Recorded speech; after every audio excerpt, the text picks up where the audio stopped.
welcome exceptional women to the Trailblazers Business Podcast for Women, your go-to spot to receive the real about being a boss. I am your host, Dr. Michelle S. Thomas, multiple minority business owner and proud founder CEO of the Exceptional Woman Enterprise.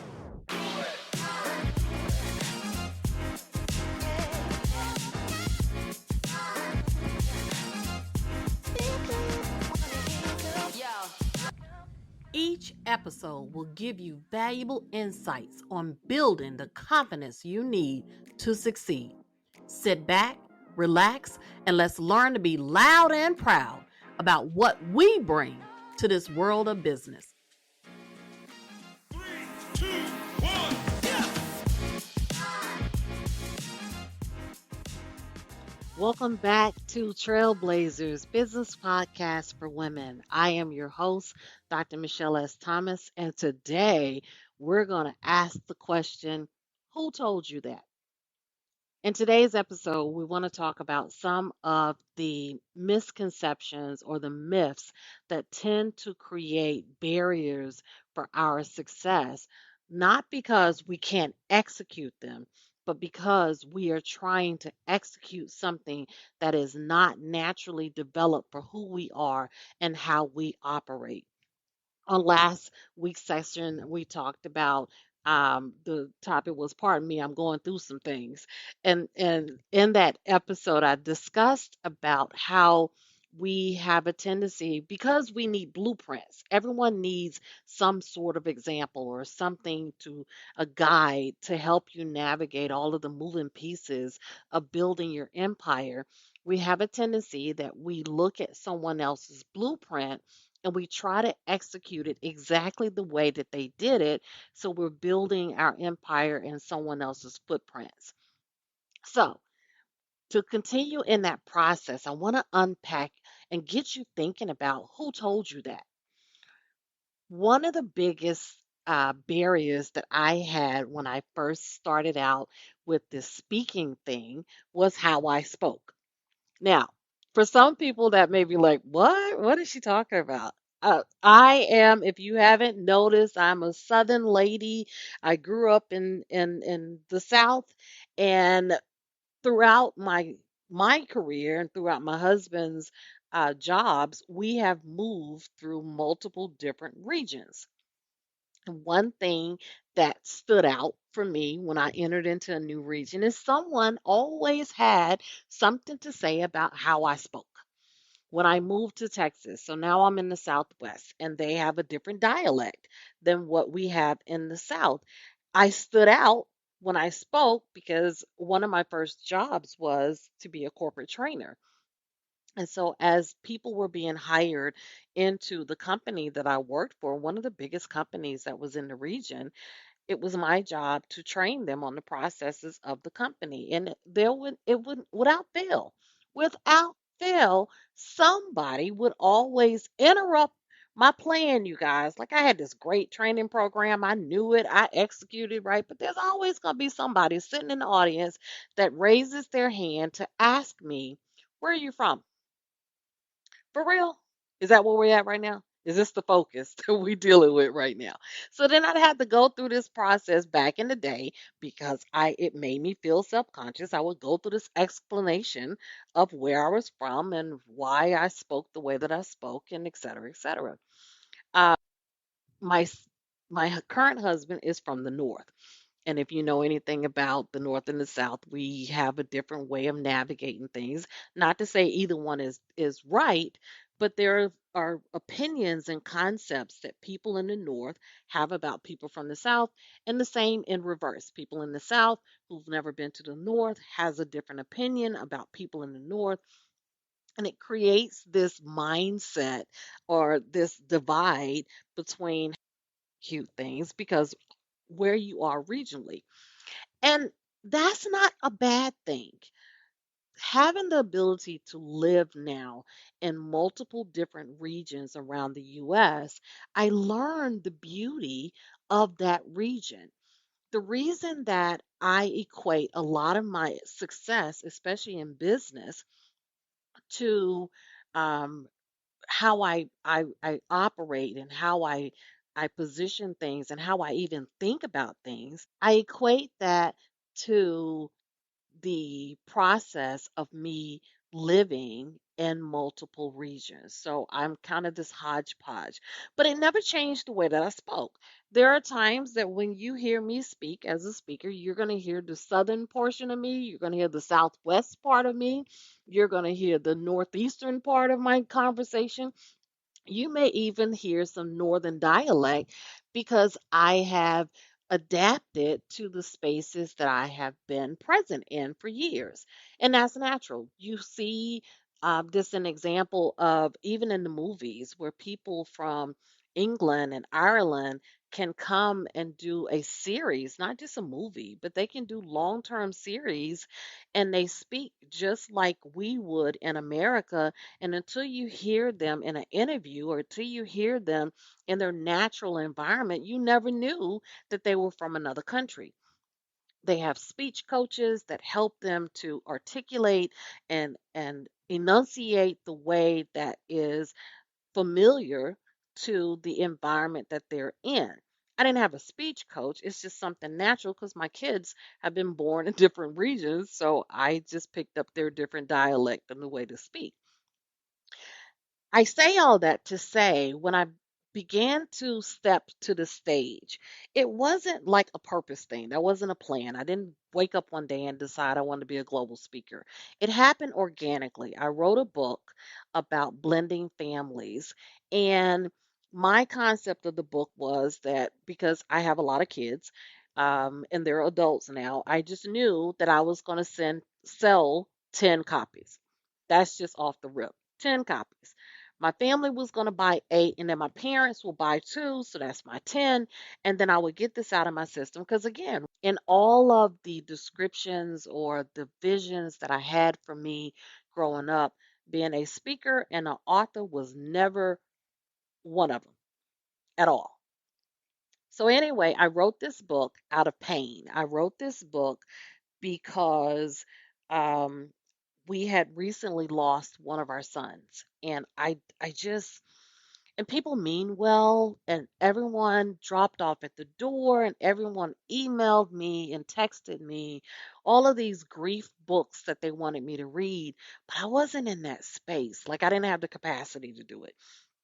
I knew I was grieving, but I couldn't grieve right at that point because I would implode into myself. Life still had to go on. I still had a family. And so I did something that was different than my norm. I took my laptop and I started writing what I call scenarios. I just wrote these stories about the process of me blending, my husband and I blending our family together. I call it the great corporate merger. And I just happened to one day, a friend of mine, during that time, I had limited communications with my friends. I lost a lot of friends, along with the loss of my son, because they didn't understand why I didn't have the capacity to speak. So I just want to put a pin right here. If you have someone that has lost someone, a family member, a parent, a child, my advice is you don't have to fix them. My advice is to take the cues from them and give them grace. Everyone handles grief in a different way. There are some people that push through because that's what they know. There are some people that sink in. There are some people that are somewhere in between, and there's some people who just don't know. Like, I have no idea how I'm supposed to make it through this every day. I had sticky notes on the mirror to say things like, "Did you put underwear on?" or "Remember to brush your teeth." Because that's how what I needed, the tools, I had to go very simple. So I couldn't absorb a lot of things and executable items. I just couldn't do it. So I retracted into something that I knew, something that was familiar for me, and I got myself lost in these scenarios. And it was funny because writing these scenarios were based, some of it was based off of my family experiences, but in involving and ingraining myself or submerging myself in these scenarios helped me to feel human. It helped me to breathe. It helped me to know that when the sun comes up again, I'm going to be okay for that moment. Take it at a moment. Well, anyway, one of the limited friends that I did have communication with, she asked me what was I doing, and I just happened to tell her about these scenarios. And so she said, "Oh, well, send me one." So I sent her one of the scenarios, and I figured it would be something that we could share. We've shared a lot in our life. She lost her mother when she was in high school, and then back to back, she lost her mother, her sister. She had a baby. She went through a whole bunch of things that, and a lot of changes in her life that we went through together. So that's just kind of our place in each other's lives. We don't talk to each other every day, but we know that when that other person is in a low, we show up for them. And we show up in a manner that's not invasive. We show up in a manner that is not defensive. We show up in a manner just a space. Sometimes we can just sit on the phone and just breathe. We don't have the words for it, but I'm here on the other line, sis. I'm just going to breathe and we're going to cry it out. We're going to cuss it out. We're going to do whatever we need to do. Well, I sent her this scenario because, again, I thought this was just something we were going to share, and I was surprised when she came back and said, "You need to publish this." And I was like, no, that's not going to happen. That don't even make sense. And so she talked me into publishing the book. In one of these podcast episodes, I'm going to talk about that publishing process. It was traumatic. But anywho, I ended up publishing the book. The book is called Unspoken: Real Talk of Today's Blended Family. And to my surprise, again, back to what I originally said, I just knew 10 copies was going to get out there and I would be done with that process. But it went international. It went global. It became a bestseller before I even knew what a bestseller was. It was, and so it was, and where other people were like, "Wow, you should have been excited." I was completely confused, you guys. Let me tell you about success. Success doesn't come to you in the package like what the movies give you. It doesn't look like what speakers and experts make you picture your success is going to look like. Success could be as confusing. It could sneak up on you. It doesn't look like success because it wasn't like I became some billionaire off of these copies. What happened was it expanded my reach into people and spaces that didn't know I existed, which then organically brought me into speaking engagements talking about blending families. So I originally started out and I called myself your relationship surgeon because we would talk about relationships. We talked about those experiences of loss and how do we communicate with each other. We talked about marriage and we talked about children. And so I was your relationship surgeon, but there was a portion of that was missing the aspect of the real me, which was business. I've always been in business. I cut my leadership teeth at the age of 19. Probably shouldn't have, but I did. And so I've always been in this business environment and was able to navigate through it from a different lens than a lot of people that was around me, which built the companies that I worked for, their successes. And so I transitioned in from your relationship surgeon into your business surgeon so that I could still be able to navigate the things that I'm passionate about. But that doesn't mean that I don't still talk about relationships because your business is a relationship. And I had to make peace with that. But back to the original thing of this podcast, the original reason for this podcast. As I started getting these opportunities to speak, which should have been exciting. Remember, I said success doesn't look like like it's supposed to, like you think it's supposed to. So I should have been excited because I was successfully being called to stages all across the country. People on different continents knew about me. That was success, but it didn't feel like success for me because the insecurity of all of those people who said, "Why does she talk like that?" Or people who tried to change how I enunciate something or how I pronounce something or the sentence, the structure of the sentence that I said, all that stuff flared back up again. all of those laughters, those jokes about, oh, well, um, listen to Michelle, listen to how she said, Michelle, say this, and I'm not anybody's puppet. I'm an adult, I'm a grown person. So don't play with me like that. But instead of me having the strength to stand up for myself, it created a valley of insecurity. I couldn't do this podcast today if I hadn't gotten to the point that I made peace with who I was. And the way that I made peace was I had to ask myself one day, who decided how I'm supposed to speak? Like, who created that rule? Who said that you had to speak a certain way or enunciate a certain way for you to be intelligent, for you to know what you know, for you to be able to help people? Who made that rule? And when I couldn't figure out who made that rule, then I decided that there wasn't a rule. I decided that how God created me, how I interpret things, how I enunciate and pronounce things has nothing to do with what I know. It is people's problem with how I speak, not my problem, but it's people's problem. And why do they have that problem? Because people cannot process what they do not understand. It is not your space to make people understand why you dress the way that you do, why your hair is the way that it is, why your eyes or your eye color or whatever the dynamics of things that people want you to feel like makes you different.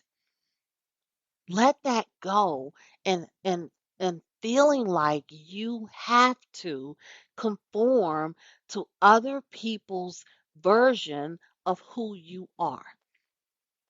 And when I began to sit in the space that I could look myself in the mirror and I could feel proud about who I was, when I was able to understand that how I am and how God created me is the unique qualities of me, then I stopped feeling motivated and encouraged to explain myself to other people.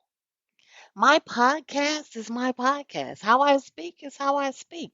It may not be for everybody, and that's okay. But for the people that it does connect with, for the people who know me, for the people who understand my heart, the people that follow me day after day and year after year and travel around the globe with me, they do this because they know that I know what I know. They don't do this because they want to laugh at how I talk. They don't do this because they want to judge how I dress. They don't do this because they want to judge my hair or my height or my weight or anything that's happening. They do it because I help them navigate through the barriers and the problems and give them ethical, vetted, actionable solutions that help them build their own success. So take time out as you are building your business. It is a baby. It is a organic process for you to continue to evolve into the person that makes you happy with your success. If you're spending so much time trying to make other people happy, you're going to miss the mark. You're going to miss the enjoyment of this ride. If you spend most of your time trying to explain yourself, excuse yourself, and emulate someone else that you think that people would prefer better, you're missing the beauty and the glory and the uniqueness of you. Be whoever you are. Make sure that you speak to the audience that needs who you are as you are and why you are the way that you are. I can communicate with people in multiple different languages and regions because I'm authentic and true to myself. I may not say something the same way that someone else on stage says. But here's what I want you to understand. Your voice, your message is an assignment for someone else's success. Your the way that you articulate things, the way that you pronounce things, the way that you enunciate things is a tuning fork for someone out there, because you can say the very same words that I can say, that he can say, that she can say, but the way that you, just the uniqueness of you, the way that you say the very same words can wake up success in someone else's soul because of who you are and how you are. So, how you walk, how you dress, how you look, how you show up is a beacon for someone else's success. Don't allow someone to teach you like they taught me to suppress who I was because I was waiting on perfection. I was waiting on acceptance. Ask yourself, who told you that? Or who made that rule? And everything that you're doing, as long as it is authentic to the person that God created you to be, walk in that space. And if there are people out there, I was told this by my 19-year-old. Something like, listen, from the mouths of babes, you guys. I remember struggling about doing a podcast or putting myself out there on YouTube because I felt like that I had to be perfect. And what if I said something that people didn't like? And what if someone puts bad comments and all this other stuff? And my son just happened to be in the room as I'm in this spiral. And I said to him, I said, so what do I need to do? And just as simple as he could say it. And at first I didn't know whether I should be mad at the way that he said it or I should take the advice. And but what he said to me was, who cares? He said, look, I'm not trying to be funny with this, mom, but you came up in the era. You talk about the fact that you were corporate trainers, and that caused you to train in a required process that spoke to the company, right? And I said, yeah. He said, well, now you're trying to take the same process and apply it to your own business. Why can't you just be you? People connect with you on a day to day basis because of who you are. They know what you look like.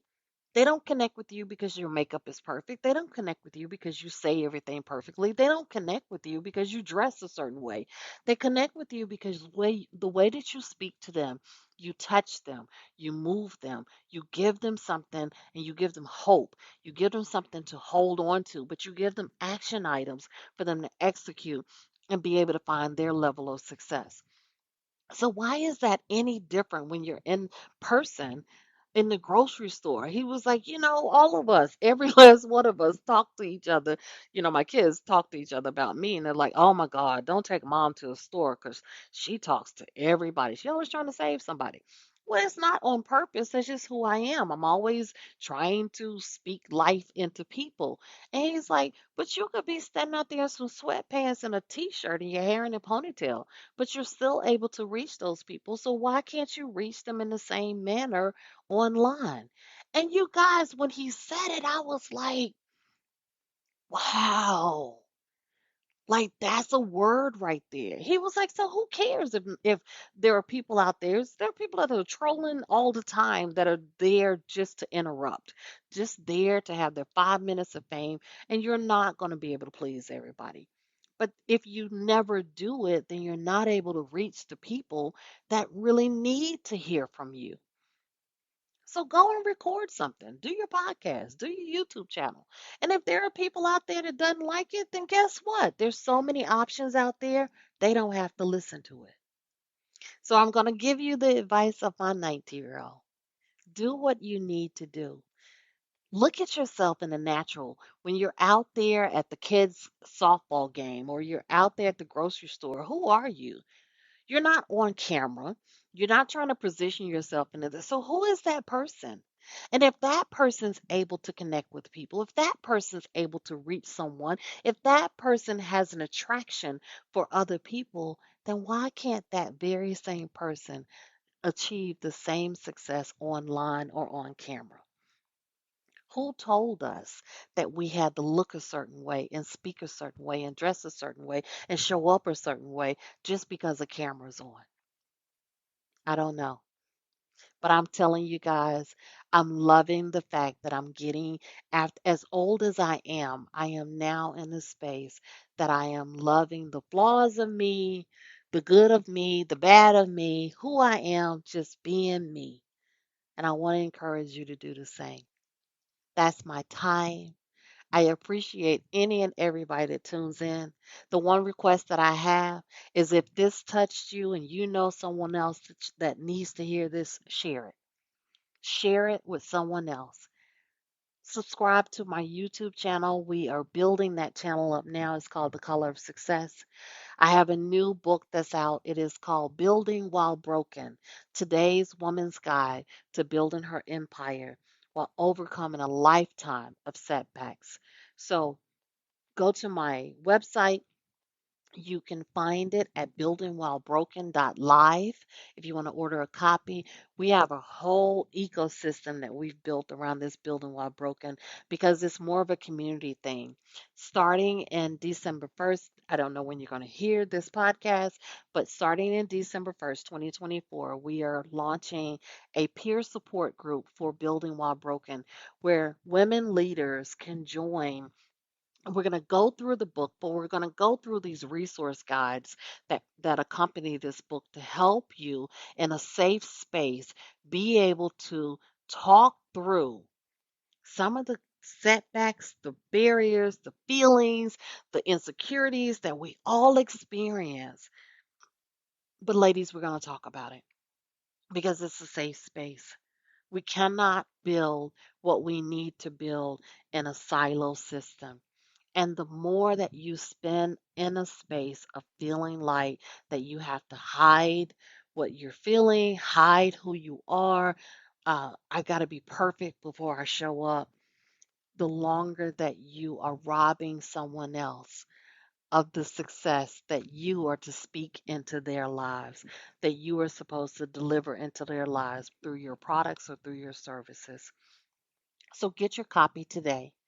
Join us. We have a virtual book launch that's happening on Thanksgiving. This is 2024. If you're listening to this years from now, but Thanksgiving 2024, you're going to see a virtual book launch of this on the color of success. And I'll be the first one to tell you, I've never done a virtual book launch before, so don't judge it. I'm going to do what I feel like is necessary to get and connect with the audience. So we're going to have some fun. We're going to have some laughs, but most of all, we're going to learn how to enjoy building our empires while overcoming our lifetime of setbacks. I'll see you on the virtual book launch. I hope to see you in the peer support group. But mostly subscribe to the channel, stay tuned with Trailblazers, and let's keep growing, ladies. Again, I am your host, Dr. Michelle S. Thomas. This has been another enjoyable episode of Trailblazers. I'll see you on the next episode. Thanks for tuning in to another amazing episode of the Trailblazers Business Podcast for Women. Until next time, remember, be inspirational, be legendary, but most of all, be exceptionally you.